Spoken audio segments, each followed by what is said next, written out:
Boa noite, pessoal, beleza? Só esperando o mestre Flávio entrar aqui pra gente começar o bate-papo aí.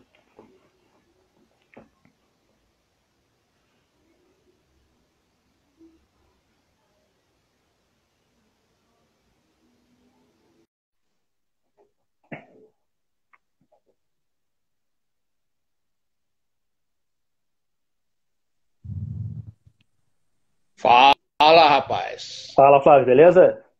Porra, eu tava te procurando, cara. Eu não esperava que tu não me avisou que tu ia entrar pelo perfil da True Metal, cara. Eu tava te procurando nos meus perfis. Ah, não, eu entro no meu e aí eu acabo te chamando, é assim que funciona. Mas Sim, beleza, o que importa é que tu entrou aí. beleza, eu te procurei e te achei aqui. Beleza. Flávio, primeiramente te agradecer por ter aceitado o convite da gente bater esse papo aí, cara, falar um pouquinho da... Um pouquinho não, né? Falar sobre a tua história dentro do heavy metal brasileiro aí, história da Leviatã. E te agradecer mesmo de coração por ter aceitado o convite aí. Valeu, cara. Que isso, eu que agradeço o espaço aí, baita espaço. Vamos bater esse papo então, hein? Melhor. Então, Flávio, vamos fazer como eu sempre faço aqui. Vamos começar lá pelo começo. Como que surgiu, cara, o primeiro, antes da Leviatã, como que surgiu o heavy metal na tua vida, assim, cara? Como é que surgiu?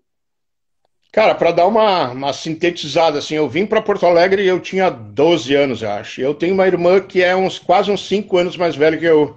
E ela já estava com 17, já comprava revista. E, cara, cheguei em Porto Alegre com 12 anos, não tinha amigo nenhum.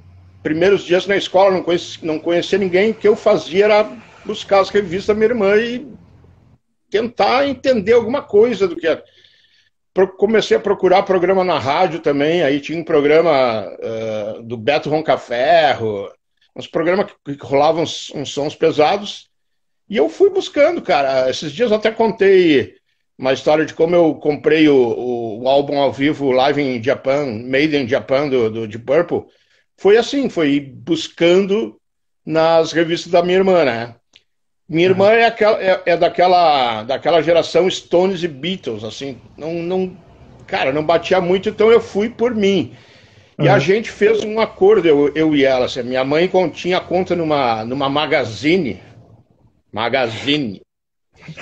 e aí a gente fez tipo um acordo. Cara, a gente pega a grana de mesada e cada um compra um LP. A minha irmã que me fez essa proposta indecente, né? Uhum. Primeiro mês, beleza, fomos lá, ela comprou um Nazaré, Close and Oak for Rock and Roll, que é um puta disco também, e eu comprei um Uriah Heep, Return to Fantasy. Ah, viemos pra casa e era aquilo, escutar o segundo mês, vamos, não vou comprar. Puta, só que eu já tinha me injetado na veia, né, meu? O veneno Uhum. já tinha vindo. Daí pra frente foi um abraço. Aí eu entrei, cheguei aqui com 12 anos, sétima série, aí me enturmei com os caras que gostavam de som também. E aí a gente foi buscando e foi catando e fazia festa, tipo, fazia festa pra turma toda na casa de alguém, mas tipo, lá pelas 2 da manhã, quando o neguinho já começava a não querer mais a festa, a gente começava a largar as porradas. E aí, porra, primeiro Van Halen, sabe? É Uhum. tipo por aí, assim. E tu é natural da onde, Flávio? Cara, eu nasci em Porto Alegre, né? Mas meus pais moravam em Taquara. Uhum. Taquara, aqui pertinho. Uhum. Então eu passei a minha infância até os 7 anos, depois morei um tempinho em Guaíba também. Eu voltei para Taquara e de Taquara, com 12 anos, é que a gente veio morar em Porto Alegre. Aqui. Beleza. 1976 O ano eu que eu cheguei nasci, aqui. cara. 76 Hã? quando eu nasci. Foi de É, 76 foi eu quando eu tinha nasci, 12 anos. né? Tinha 12 Ca- aninhos já. E a ideia do Leviatã, Flávio, como surgiu, assim, na tua cabeça? De onde tu tirou essa ideia pra fazer uma banda de thrash, assim, cara?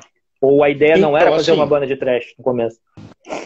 na verdade, cara, quando eu entrei no segundo grau, tá? Estudei no Champagnat, também tinha uma galera que curtia som e teve uma vez teve um festival no Champagnat que só podia tocar, cada banda tinha que ter dois integrantes da escola, metade ou dois integrantes, né? E a gente formou uma banda, tipo, a banda se chamava Nectar. E que a gente nem sabia que existia uma banda alemã de rock progressivo que se chamava Nectar, né? Sim. Cara, essa foi tipo um embrião, assim. Nessa banda, cara, tocava o guitarrista, o Carlinhos, o guitarrista do Valhalla também. Que depois a gente conheceu ele. Ele não estudava no Champagnat, mas como podia ter um ou dois membros de fora, eu e o vocal era do Champagnat, papá. Então, cara, o Carlinhos tocava guitarra pra caralho, assim. E eu tipo, arranhava a guitarra, né? E, pô, só que como ele tocava bem pra caralho, sobrou o baixo pra mim, né? Baixista, os caras acham que é qualquer coisa. É foda. Então, assim, essa banda durou uma época de segundo grau ali, até a gente, né, passar do lance de segundo grau, ensino médio, né, hoje, né? Uhum. E cada um foi pro seu lado e a banda babaus. Mas eu já fiquei com aquela história de montar banda e ter banda. E eu gostei do troço, queria fazer. Aí, cara, como é que eu me juntei com os caras do Leviatã? Foi o seguinte: antes do Ademir ter aberto a Megaforce, eu tinha um amigo em comum que conhecia ele. E a gente comprava vinil na loja Pop Som, fica ali na Galeria Chaves, ali, loja, né, loja seminal em Porto Alegre, aí para quem tem seus 50 para mais hoje.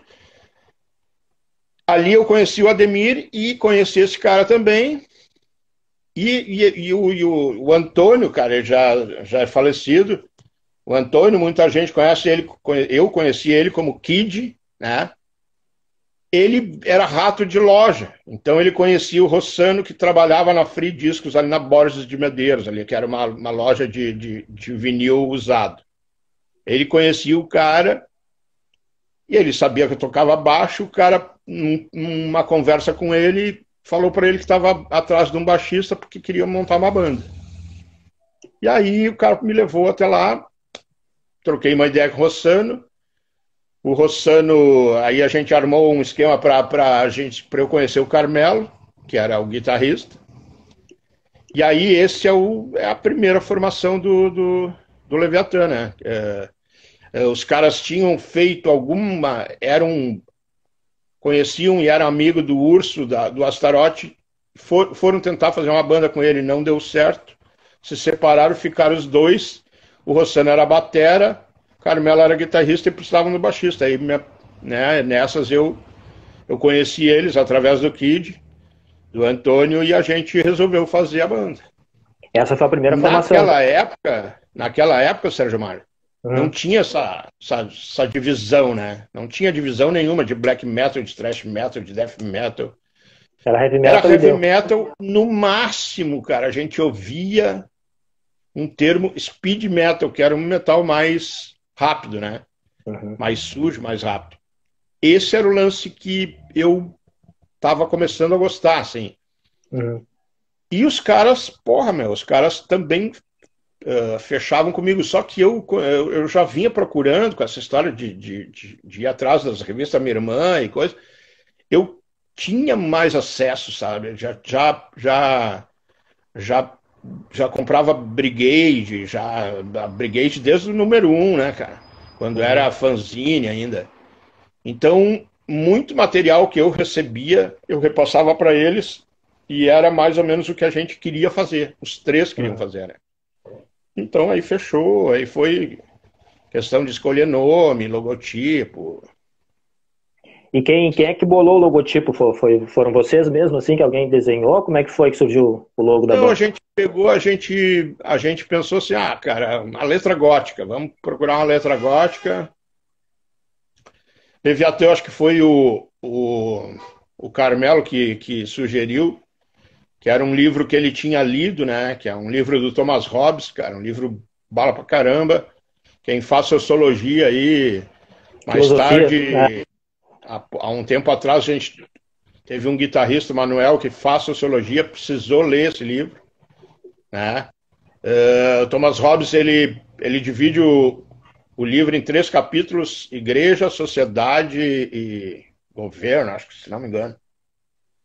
E aí senta a marreta, né, cara? E era justamente o que a gente queria colocar nas letras, né? Uhum. E aí, pá, Leviatã, pá, não sei o que, montamos. Cara, nós montamos o logotipo, cara. A primeira vez com aquelas letrinhas de. Tu tem que. Tu pega a letra e vai, prega em Cola cima no e ela vai papel. passando por uma. Aham. E aí, cara, o que a gente vai fazer? Tá meio xarope. Aí a gente teve a ideia de fazer os crucifixos invertidos, né? E Uhum. naquela época, como eu falei, não tinha nada a ver com black metal. Então, era uma coisa para ser contra a igreja, né? Porque a gente acha, isso eu acho até hoje, eu acho que eles, os dois também concordam, que a igreja é uma farsa, né, meu? Os caras estão ali né? Os caras estão ali pregando a paz e o amor e estão comendo, tentando passar por cima do cara que está do lado ali, né? Então a gente queria retratar justamente isso, e nas letras e também no logotipo, e aí acabamos. Aí, claro, depois demos para um cara, o cara desenhou direitinho, bonitinho, o Uhum. logotipo, e aí. Né? Isso em que ano, Flávio? Essa primeira formação? 8-3, cara. 8-3. 8-3, a gente. Na verdade, eu considero a data inicial do Leviatã 12/12 de 8-3, que foi quando a gente conseguiu fazer o primeiro ensaio. Uhum. Aqui na minha casa, no pátio, a céu aberto, ligamos os amplificadores, montamos uma bateria que tinha, conseguimos fazer o primeiro ensaio. Tocando, né? Sei lá o que a gente tocou, né, cara? Mas esse foi o primeiro, né? A gente já vinha conversando antes, já tinha constituído, assim, vamos fazer uma banda e coisa, mas a data que a gente se reuniu pela primeira vez para ligar os instrumentos foi 12/12 de 83. E tu sempre foi o vocalista da banda também? Não, o Não? primeiro vocal era o batera, né? Ele fazia as letras eram em português, e foi só em 85, assim, em 84 a gente gravou o Rock Garage, né? Uhum. Aquela música pro Rock Garage, Guerreiros das Ruas, que é uma coletânea, Rock Garage 1, que é uma coletânea com todas as bandas aí, as principais bandas do rock gaúcho naquela época, né? Tinha Replicantes, tinha Taratiris, tinha Moreirinha, que era blues, enfim. Essa coletânea foi né, o que abriu as portas, que jogou a gente, na verdade, na rádio, por exemplo. A gente não tinha material nenhum, a gente tinha material composto, mas a gente não tinha material gravado, né? Tivemos que entrar a toque de caixa para um estúdio, gravar uma demo em fita de rolo ainda, para poder, porque senão tinha só uma música que estava na coletânea, né, cara? Daí as pintas queriam rodar mais outras coisas, a gente teve que gravamos mais 3 músicas, gravamos nessa história aí, gravamos Arauto das Trevas, que era uma música mais lenta e que rodava pra caralho na rádio. E ele que fazia as letras, né, cara? Ele Uhum. que escrevia em português, escrevia muito bem, por sinal. Eu acho as letras dele, até hoje, cara, se for pegar as letras em português do Leviatã, na época que o Rossano Nadal que compunha, são umas coisas que uma letra com conteúdo e também com rima, cara, que é bem difícil, assim, Uhum. de tu conseguir rimar sem. Em português é meio complicado, né? De repente tu pode rimar sempre com verbo, um verbo terminado em AR no fim, beleza, é fácil. Mas quando tu te propõe a fazer uma coisa mais trabalhada, é bem complicado. Ele escrevia muito bem, mas em 85, cara, em 85, ele deu uma pirada e saiu da banda. Saiu da banda, brigou com a mulher, saiu do emprego, o homem surtou. Nessa época a gente já estava com o Danilo na batera e ele só vocal. Uhum. Daí ele saiu vocal, né? E eu no baixo, o Carmelo na guitarra e o Danilo Pisato já tinha entrado na batera. porque o Rossano não queria tocar e cantar, era meio, né, complicado. Então, ele queria fazer só vocal, mas aí ele saiu fora saiu vocal, né? E aí a gente testou os três lá, como é que nós vamos fazer? Vamos botar outro vocal? Não vamos? Aí testamos eu no vocal e rolou. Bom, vamos, beleza, porque a gente já estava acostumado mesmo de trio. E aí eu comecei a assumir, né, além do baixo, comecei a assumir os vocais também. E dessa gravação do Rock Garage foi em 84? 85, 84? 84, dezembro de 84, novembro, dezembro, foi o show no Araújo, já com o LP lançado, né? Uhum. E uma semana ou 2 semanas depois a gente tocou em Caxias, no pavilhão da Festa da Uva, porque a gravadora, a City, era de Caxias, né? Então, quando a gente entrou na barca, a gente já sabia que a gente ia fazer 2 shows de lançamento, um aqui no Araújo, que na verdade o do Araújo foi o primeiro show do Leviatã. O Leviatã foi a única banda da coletânea que nunca tinha pisado num palco. A gente estreou no Fogo ali, no Araújo, lotado. Lotado também não, mas tinha umas 3.000 pessoas aí, porra. Cara, era um mundo novo pra gente, né, meu? Subir num palco pela primeira vez com 3.000 negros gritando e todo o contexto, né, cara? Iluminação. Aparelhagem boa, né, cara? Aparelhagem boa. Iluminação, cara. Pra quem nunca subiu num palco, assim, quando tem muita iluminação, tu sente um calor do caralho, porque é muita potência de luz. Tudo isso foi no foguetão ali, na estreia. A gente estreou ali. E em seguida tocamos em Caxias do Sul, no pavilhão da Festa Ouro também, que tinha gente pra caralho. E como é que surgiu esse convite, Flávio, para participar da coletânea? Então, o Ricardo Barão tinha um programa na Ipanema, né? Eu acompanhei a Ipanema desde os primórdios, assim, quando a Ipanema não era no morro ainda. A Ipanema era num casarão aqui na José Bonifácio, pertinho. E ele, até por eu conhecer o Ademir, né, que depois abriu a Megaforce, o Ademir, antes de ter a Megaforce, ele comprava muito LP, e eu e o Antônio, que acabou me apresentando para os caras do Leviatã, a gente ia para casa do Ademir para conhecer. Toda semana, cara, o Ademir comprava uma penca de novidade lá da Woodstock de São Paulo, né? Então, porra, com ele eu conheci muita coisa, mas ele já rolava com o Ricardo Barão, ele já levava os vinil dele no programa para rolar pro.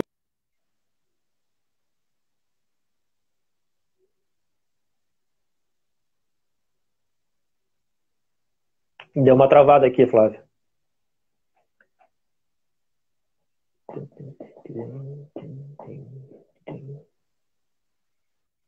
Ah, voltou. Então, nessas aí, o Barão já tinha tido a ideia de lançar uma coletânea com o rock, né? Do rock gaúcho, né?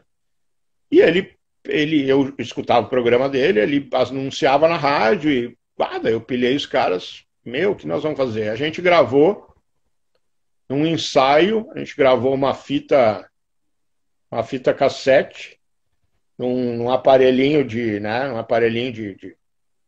um rádio que tinha aparelho de cassete, gravamos ali, né, dava para escutar, e o Barão tinha uma loja e a gente levou para ele na loja, né?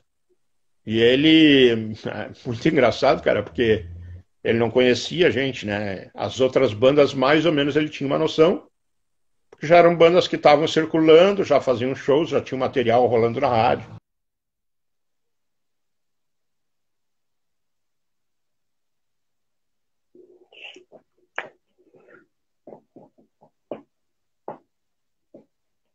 Travou de novo, cara.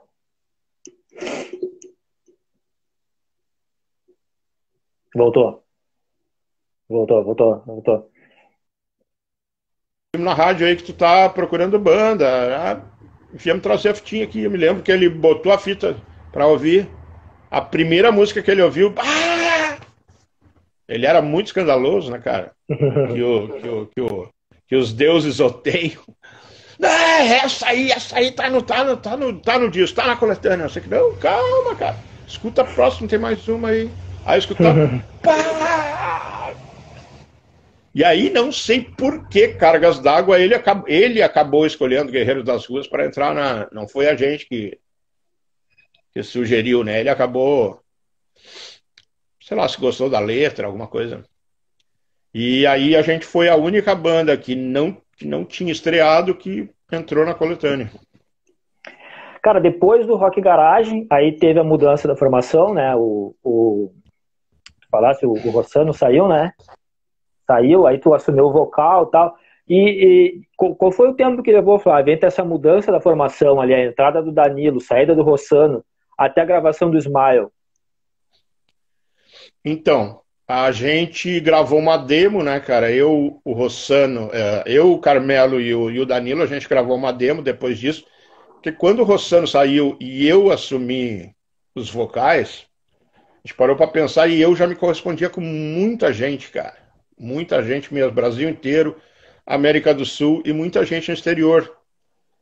E a gente mandava as fitas para lá, só que os caras não entendiam letra, né? Só faziam resenha do som, que o som é isso, que o som é aquilo, que o instrumental é isso, que o instrumental é aquilo, o vocal é legal, tudo, mas nunca eles reclamavam que não tinham acesso ao que a gente estava falando, né?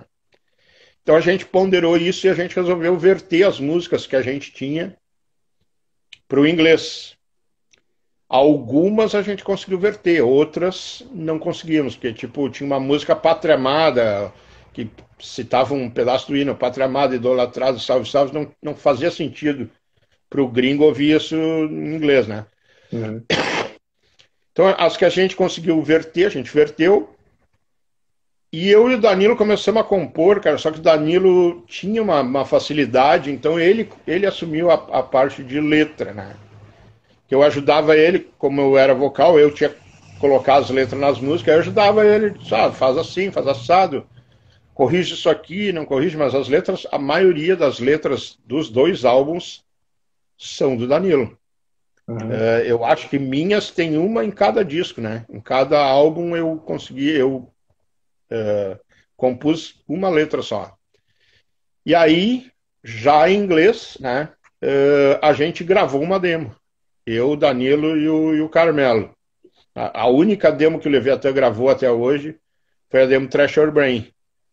Essa demo, cara, a gente espalhou pra caralho ela, né? Mandamos pra muita gente e mandamos, obviamente, pra Rock Brigade.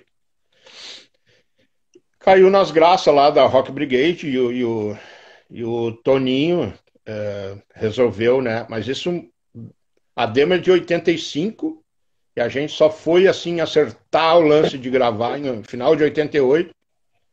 E aí a gente gravou o Smile em 89, lançamos em 90. Então demorou todo esse tempo, assim, até para, né, mudança de formação. Em 85, o Danilo tinha entrado, um pouco tempo depois o Rossano saiu, a gente inverteu para inglês, então teve um processo assim de composição e tudo.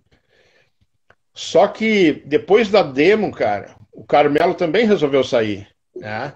86, eu acho, 86, 87 ele saiu.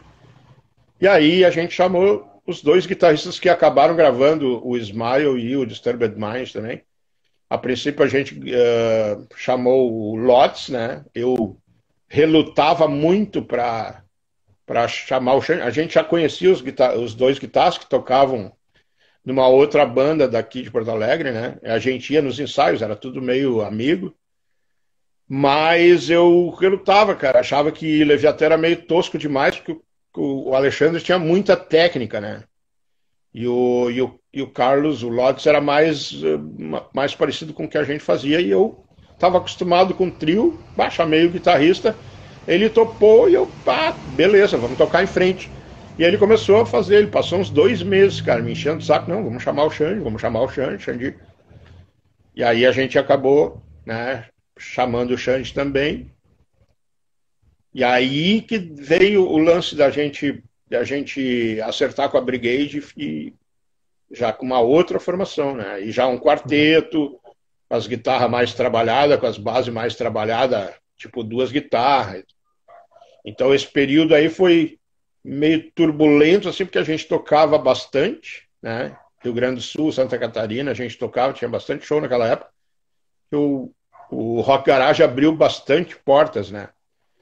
E aí muda a formação, sai Rossano, entra Danilo, muda para inglês, eu faço vocal. Aí o guitarra que tinha feito a banda comigo resolve sair, porra. Aí chama mais 2 caras, pega tudo, começamos a compor de novo. O Smile, na verdade, cara, ele é muito mais músicas minhas, né? A parte instrumental, músicas minhas, do que da participação de todos, né? Porque eu já tinha muita coisa pronta e nós já tinha muito material da antiga que era eu e o Carmelo que fazia e eu fazia bastante coisa também. Então eles não tiveram muito espaço, assim. Algumas músicas, né, são feitas tanto pelo Lotz e pelo Xande e eu, na parte instrumental. Danilo também já conseguia botar a parte dele no instrumental da banda. Mas o Disturbed Mind, o segundo disco, depois nós vamos falar dele, já é bem mais com a participação dos 2 guitarras, né? Ele é mais Então, trabalhado, né, que o Smile, fazendo essa comparação assim entre o Smile e o Disturbed, é bem mais trabalhado, mais técnico, digamos assim. Bem mais técnico, bem mais trabalhado, com outras influências também, mais groovado, mais, né, o Smile, ele é mais toscão, mais diretão, mais rápido, que eram umas coisas que eu escutava na época também, né? Então teve todo esse período, assim, de 85 até 90, são 5 anos que foi esse lance de mudança de formação, enfim, de mudança né, para o inglês, e troca de guitarrista, até a gente conseguir se estabilizar. O Smile foi lançado em 90, 91. Isso, 90. 90, tá. Cara, eu ia te perguntar o seguinte, assim, ó, tá, vocês entraram para gravar o disco e tal, mas passava pela tua cabeça que esse disco, cara, ele ia ser... Eu vou te falar, eu converso com muita galera, assim, do resto do Brasil, um monte de banda aí, cara, e esse tempo eu tava conversando com o Mano Henriques, o Mano Joker do Ganga, que foi batera do Sarcófago. E aí, cara, eu tava conversando com ele, aí eu falei do Smile, e aí ele disse assim, cara, esse é um dos maiores clássicos do heavy metal brasileiro. Tinha noção que vocês estavam gravando um álbum que ia ser referência, cara? Cara, noção nenhuma. Noção nenhuma a gente tinha. Isso foi uma das coisas que eu tenho maior orgulho, assim, tipo, na Road Crew ele entrou como um dos 60 melhores álbuns de todos os tempos, né? De todo o metal brasileiro, ao lado de grandes clássicos que eu considero, né, grandes clássicos. Na verdade, cara, quando tu tá compondo, tu não pensa nem no amanhã, quanto mais daqui a 30 anos, né?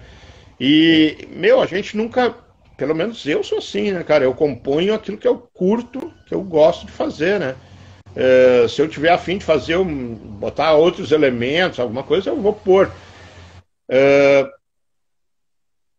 O que eu posso dizer, né, cara? Fico muito feliz, cara, fico muito lisonjeado de ter feito isso, né, de ter participado. Cara, foi lançado na China em cassete, cara. Ah, do caralho, né, cara? O cara entra em contato comigo, é um chinês doido, né? Só pode ser doido. Lançou uma penca de banda de thrash metal brasileira que ele curte pra caralho. Ele tem uma gravadora, lançou o Smile e tá pra sair o Disturbed Mind também. Cara, ele lançou várias bandas, porque ele gosta de thrash metal brasileiro. Lançou Gladiator aqui de Porto Alegre também. Uma penca de outras bandas. Mas, cara, quando eu compus, cara, quando a gente fez o disco, eu nunca pensei que um dia ia chegar nesse ponto, né? É um clássico, né, cara? Sim. Um amigo meu aqui, Flávio, tá falando, atualmente ele mora em São Lourenço, mas ele é de Bagé. E ele diz assim, ó, diz pro Flávio que eu assisti eles junto com o Mercava e Aldebaran no Cine Avenida de Bagé. Então, esse show foi show de estreia, de estreia nos vocais, cara. Esse show Olha aí. a Mercava lá no Cine no cinema de Bagé, um frio do caralho. Tava até negativo lá, cara. Foi o show que eu estreiei fazendo vocal, cara. E provavelmente aqui o Márcio, cara. Acho que é o Márcio, porque o perfil Tá com da a Place, mas Place? deve ser o Márcio, é. Tá perguntando do É. show de 90 com o Viper. Então, na época, o Viper era da Brigade, a gente era da Brigade também, né? Então a gente fez. Foi o primeiro. Aqui em Porto Alegre, foi o primeiro show sem o André Matos, né? E a gente fez.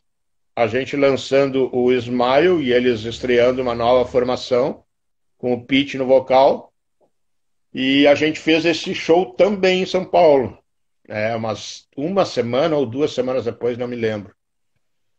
Foi um baita show no ginásio ali dos sargentos do Exército, ali na Lomba, na subida do Santo Antônio, aqui do bairro Santo Antônio. E que depois, até um pouco tempo depois, 90 e alguma coisa, teve o show de Sepultura lá, da turnê do Beneath the Remains, no mesmo lugar. Esse show. O Márcio está comentando porque esse show aí tem história, tem história. Daí, imagina. Cara, falando Sepultura, cara, como é que rolou esse lance com o Sepultura aí? Eu sei que teve uma amizade bem forte, assim, né, do Leviatã e Sepultura, né? Na verdade, assim, o Sepultura estava estourando, né, com esquizofrenia, assim, e a gente, na época, eu me dava muito bem com o Ademir da Megaforce e o Jefferson, que eram sócios, né, na Megaforce lá, e a gente, porra, cara, vamos trazer esses caras, esses loucos para tocar aqui. E aí, cara, naquela época, meu, não tinha internet, não tinha nada, a gente fez os contatos, tudo. E eles estavam subindo com esquizofrenia, mas não era nem de longe, né? Que se tornou depois com Arais. Uhum. Então, meu, as condições que eles vieram tocar aqui no primeiro show, na turnê do Esquizofrenia, era de banda como a gente fazia, né, cara? Tipo, vieram de avião, mas, meu, almoçaram aqui em casa. Eu moro bem pertinho do Colégio Protásio Alves, né? Então ficava bem fácil, assim, de aqui ser o tipo QG, assim, largaram todas as troças aqui, almoçaram aqui, descansaram, fomos lá passar som, voltaram, tomaram banho, parará, para depois fazer o show ali. E disso aí, cara, tem algumas. Claro que depois os caras subiram, né, e se projetaram. Mas, por exemplo, o Paulo é um cara que sempre que me encontra é um cara super acessível. O cara, se deixasse, se o Paulo viesse para cá hoje, eu vou falar, vamos tomar uma aí no boteco, vamos tomar uma. É um cara, tipo, cara, a gente comemorou 35 anos agora, eu pedi para eles gravarem uma mensagem, eles gravaram, o Paulo e o Andreas. É, cara, daquela época a gente, né, não tinha o estrelato deles ainda, né? Uhum. Tipo, na segunda vez que eles vieram aqui para a turnê do Beneath the Remains, o telefone. Eu gravei, filmei todinho, cara, o show, né? Tinha um cara em São Paulo, chamava Roberto, o cara pirateava muito show, cara. Tudo, tudo. E depois eu tive a Madhouse, por exemplo, tudo que era fita pirata, quase todas eram esse cara de São Paulo que gravava. E os caras não queriam que eu filmasse o show, porque eles já estavam, né? Já estavam subindo no turnê do Binef. E é muito engraçado, cara, que a gente depois levamos eles de volta no aeroporto. E aí o Salgado Filho antes era aberto, aí tu podia falar com a galera na pista, assim. E tem na filmagem, cara. O André se vira para mim assim, não vai passar pro Roberto, hein, cara? Não vai passar pro Roberto. Cara, tipo.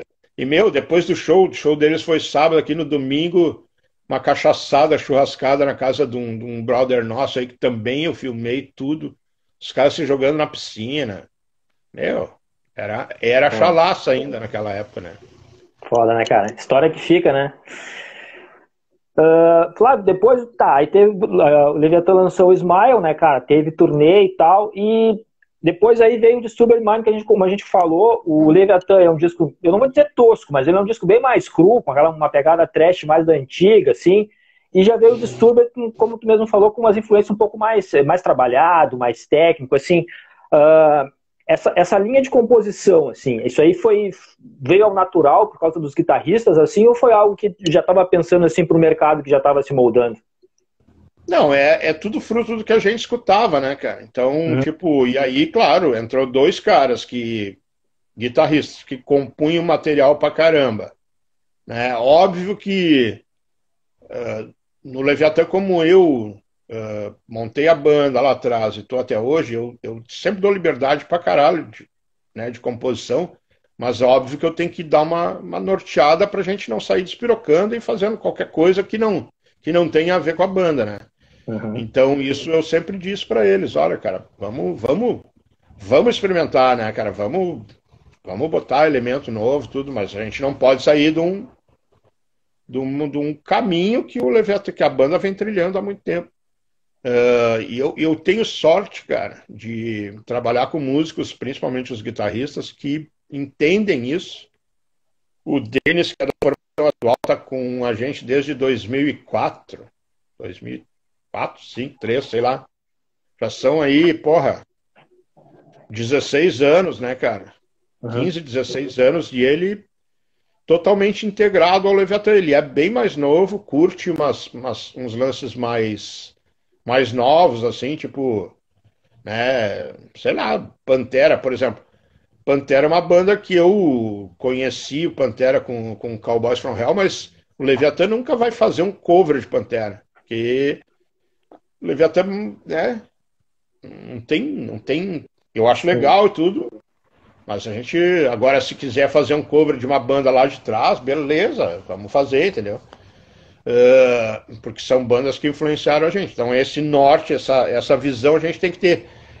Mas eu sempre tive sorte de trabalhar com músicos que entendem isso, entendem a história do Leviatã, né, a estrada que já vinha sendo trilhada e que, por mais influências e elementos que trouxeram esses dois guitarristas, a gente seguiu num caminho, né? Uhum. E Pode-se aí, dizer que é uma evolução, que tem mais técnica, tem, mas tem muito elemento ali também que a gente já vinha fazendo há um tempo. Flávio, após o lançamento do Disturbed, aí a banda tocou pelo Brasil. Cara, a gente nunca foi muito longe, cara. A gente tocou no máximo assim, Rio, São Paulo, Minas. A gente nunca fez Uhum. Nordeste, né? Nunca fez Centro-Oeste. Mas aqui na região sul a gente tocava muito, né? Paraná, Santa Catarina e Rio Grande do Sul. A gente chegou aí para a Argentina, já na época do Smile, né? A gente tocou na Argentina também.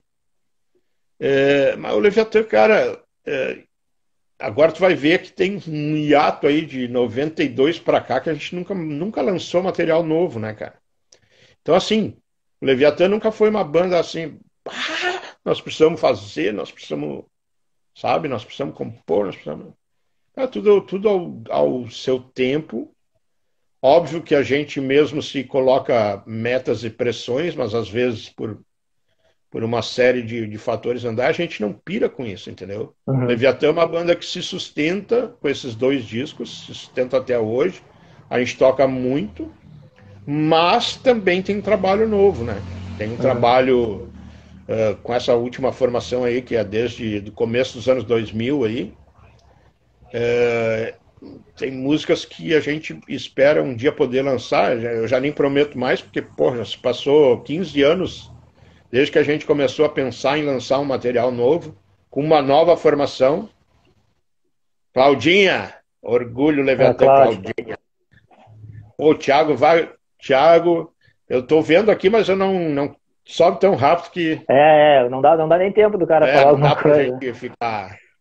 Então, assim, tem esse ato, né, cara? Depois que a gente parou, Tipo, o Danilo, no finalzinho dos anos 90, o Danilo Batera saiu, foi morar no Rio Grande do Norte. A gente procurou Batera, não conseguimos, a gente ficou, né, capenga e não conseguimos fazer nada por uns 3 anos aí parado, até que veio a gente o Lotes, que era o guitarrista na época, conheci o Ricardo Ratão e acabou apresentando ele para mim, para a gente engatar de novo.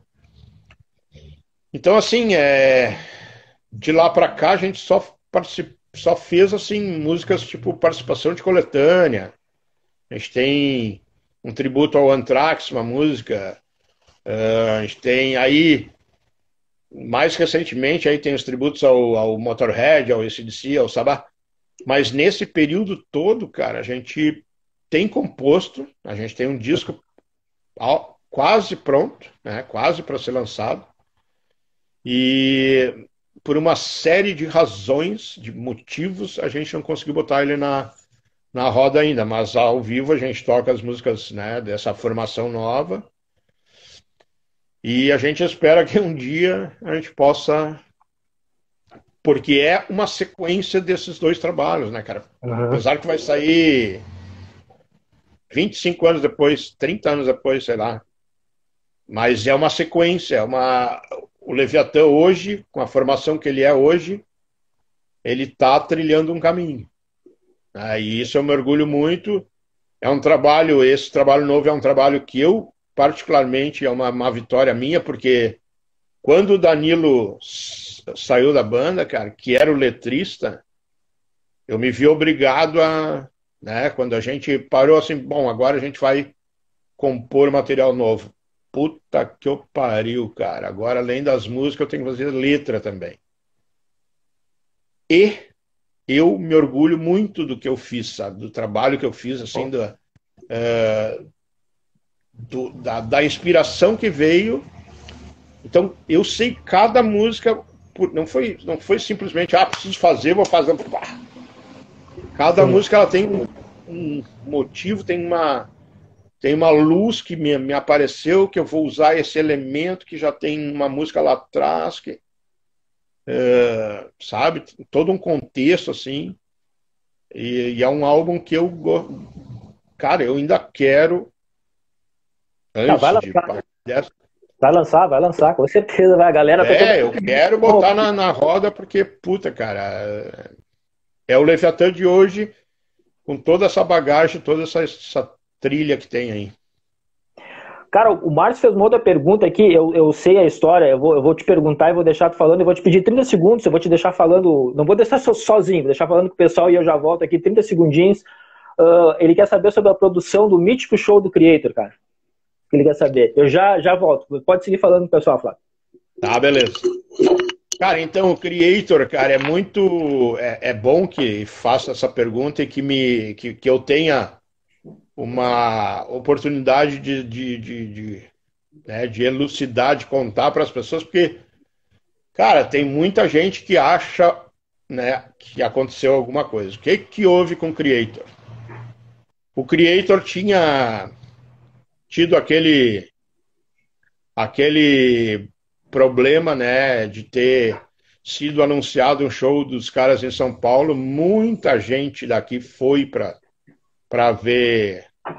Vamos lançar assim, Beto. Muita gente daqui foi para São Paulo para ver o Creator lá.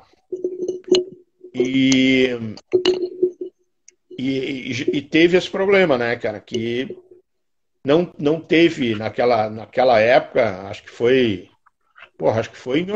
nos anos 80 aí, quem foi para lá daqui, que eu sei que muita gente foi, e eu fui também para ver o Creator lá, que me corrijam aí o ano que aconteceu isso. Buenas, quando os caras lançaram o Coma of Souls, eu acho, houve a oportunidade de fazer uma turnê no Brasil, e quem estava armando tudo era a loja Dínamo, né, que era o André Pomba, baixista do Voodoo, e o E o holandês lá, O Eric de o Haas. Eric de Haas. Isso. Então, cara, entraram em contato comigo porque sabiam que aqui em Porto Alegre eu fazia algumas produções, e, enfim, a gente acertou tudo.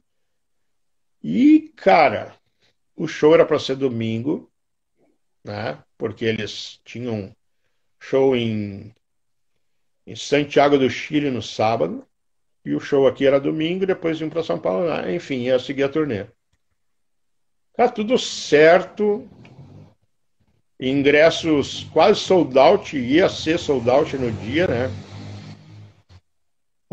Foi divulgado que não era, mesmo que chovesse, canivete, o show ia sair. Então prestem bem atenção, galera. Porque vocês estão ouvindo da boca de quem produziu a porra toda. E não foi questão, muita gente diz, choveu pra caralho e adiaram. Não foi isso, cara. O que que aconteceu? Naquela época a internet zero, né, cara? Não tinha isso. O Eric de Haas viajava com a banda porque ele era holandês, conhecia todo mundo, ele foi fotógrafo durante muito tempo, conhecia Deus, todo mundo, como conhece até hoje, como produz até hoje, né? Muita gente confiava nele naquela época porque ele dizia, cara, dá para fazer show no Brasil com fulano, fulano, fulano, né? E a gente vai fazer. E os caras, beleza, vinham cegamente. Então ele viajava com a banda, ele era o tour manager da banda. E o Pomba, que é o baixista do Voodoo, o Voodoo que tá de volta aí, e o Pomba tá nessa aí. O Pomba ficava em São Paulo, né? Cara, era, né, articulando a. Mas estava, cara, estava tudo certo. O show era para ser domingo, eles sairiam de Santiago do Chile domingo bem cedo, fariam uma escala em São Paulo, chegariam em Porto Alegre lá pelas 4 da tarde, daria tempo de passar o som, voltar para o hotel, descansar um pouco e depois, né, tinha Leviatã na abertura, pá. O que que aconteceu realmente, cara? O infame do Pomba trocou as passagens. Pegou, os caras estavam em Santiago do Chile, ele, na cabeça dele, ele, cara, os caras vão vir a São Paulo para ir para Porto Alegre, vão chegar muito tarde, não vai dar tempo de passar som, os caras vão ficar muito cansados, eu vou mandar eles para a Argentina, que a Argentina é mais perto de Porto Alegre, papá. Cara, mandou os caras para a Argentina sem avisar, sem me avisar, né? Só avisou o Eric de Haas, porque o Eric viajava com eles, beleza. Trocou as passagens na empresa aérea, mandou os caras para a Argentina. Chegou na Argentina, cara, não tinha voo, não tinha conexão para Porto Alegre.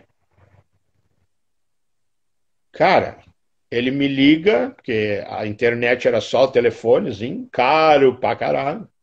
Ele me liga, eu tô almoçando no domingo, me preparando para, né, para ir pro Araújo Viana, abrir tudo lá, blá. Ele me liga e me diz assim, Flávio, seguinte, ó, aconteceu isso, isso, isso. Falei, cara, tu não fez, né? Não, inacreditável. Eu não sei como é que eu tô vivo, porque eu não sei, né? Porque eu não sei como é que eu não infartei, porque eu era muito novo na época, né? Mas, meu, o cara fez, né? O cara trocou as passagens, chegou na Pô, Argentina. Cara, e tentou mil coisas, né, cara? Tentou mandar os caras de táxi aéreo, não deu.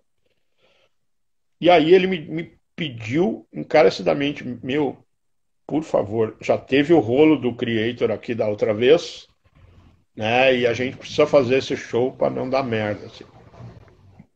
Tu faz o show, cara, se eu fizer o show vai dobrar, cara, um rolo do caralho, né? Porque todos os custos dobraram e quase sold out para transferir para uma segunda-feira. Não, tava cheio pra caralho, mas sold out ia dar mais de 5 mil pessoas. Ali deu 2.500, 2.800 pessoas. Então falei para ele, meu, não, não, faz que eu seguro as pontas aí. Então, cara, tive que transferir tudo, né? Tive que ir para frente do Araújo, falar com as pessoas.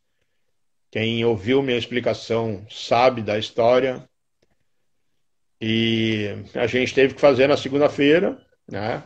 Os caras tocaram na boa, É, foi uma experiência incrível, né? O André da Listraut era meu motorista, tinha uma Paraty preta levando o milho para cima e para baixo para pegar liberação de ECAD, o cacete A4, enfim, o André da Listraut tinha uma Paraty preta com milho do lado, né? E, cara, o dia que o André foi vender a Paraty, ele não queria vender a Paraty, porque o milho tinha. Tira os bancos, então, André, tira os bancos, fica só. É verdade. Foda. O cara andou no carro dele, né, meu? Tá certo. Então, foi essa história. Tivemos que fazer na segunda-feira, e não foi por causa da chuva, foi por causa do André Pomba.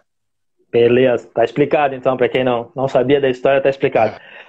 Flávio, cara, eu vou ter que encerrar, meu, porque agora às 8 horas eu tenho uma outra live com o André da... Isso, o grande André da Scars. Isso. E, cara, antes de encerrar, te agradecer e mostrar aqui, as duas crianças estão aqui comigo e devidamente riscadas pelo autor, pelo mestre. Beleza! Então, Flávio, mais uma vez te agradecer, cara. Obrigado por ter aceitado o convite, ter conversado com a gente aí. A gente tinha papo para ficar mais 2, 3 horas conversando, com certeza aí.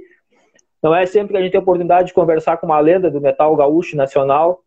Cara, mais uma vez, brigadão mesmo. E precisando do Rebel, a gente tá aí, cara. Precisando, pode contar comigo sempre, cara. Beleza, baita canal, né, cara? E a gente que agradece o espaço aí, isso é fundamental pra gente ter essa interatividade aí com o público. Eu te agradeço, Sérgio Amar, aí. E qualquer hora a gente se pecha por aí. Valeu aí, galera. Beleza, todo mundo que entrou aí. Grande abraço aí, ó. Tem uma galera aí vendo. Falou. Beleza, valeu, Fábio. Valeu todo mundo que assistiu aí, cara. Com o Alex lá. Obrigadão, valeu, cara. Abraço. Feito.